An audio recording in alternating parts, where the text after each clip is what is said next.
Okay, let's unpack this then. Welcome to the deep dive. This is where we take sources you might send us or ones we find interesting and really get into the key Yeah. ideas. So today we're diving into something that, well, it connects some classic maths with all this modern data we're swimming in.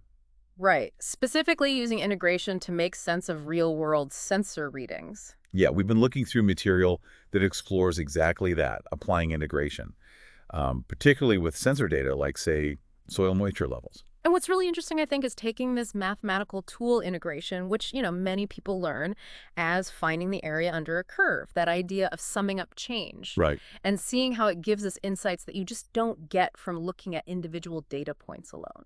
So the big question we're tackling here is, Yeah. how does doing this integration on sensor data actually let us see the bigger picture, the patterns and totals you'd miss if you just looked at snapshots? That's exactly it. A sensor, it gives you a reading right now. It's a discrete point in time. But the real world, things like soil getting wetter or drier, Yeah. that's a continuous process, isn't it? Yeah, it doesn't just jump from one value to the next. Precisely. And the power of integration, which these sources really highlight, is that it bridges that gap between the discrete readings and the continuous reality. So it's not just about knowing the moisture level at, say, 2 p.m. It's more about understanding the cumulative picture. Yes, the cumulative effect. Yeah. Think about like soil soaking up rain. Okay. A sensor reading might spike up and then it might gradually drop as the soil dries out. Right. You see the ups and downs. Those individual readings tell you the level at those specific moments. But integration, that lets you calculate the total amount of water that actually went into the soil or maybe left it over that whole time period. So you're going from just a value to the total change. Exactly. Total accumulation, total change. Yeah.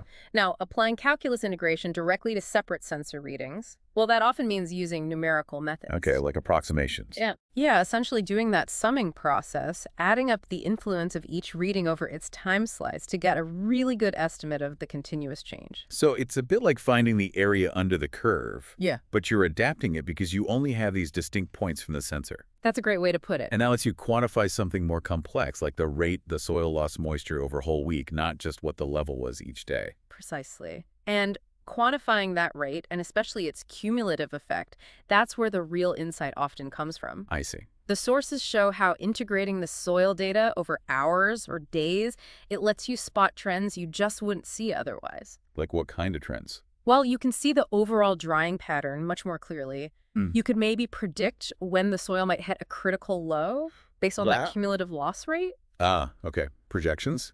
or even understand the total water budget, how much came in, how much went out over an entire growing season, for instance. Wow, okay.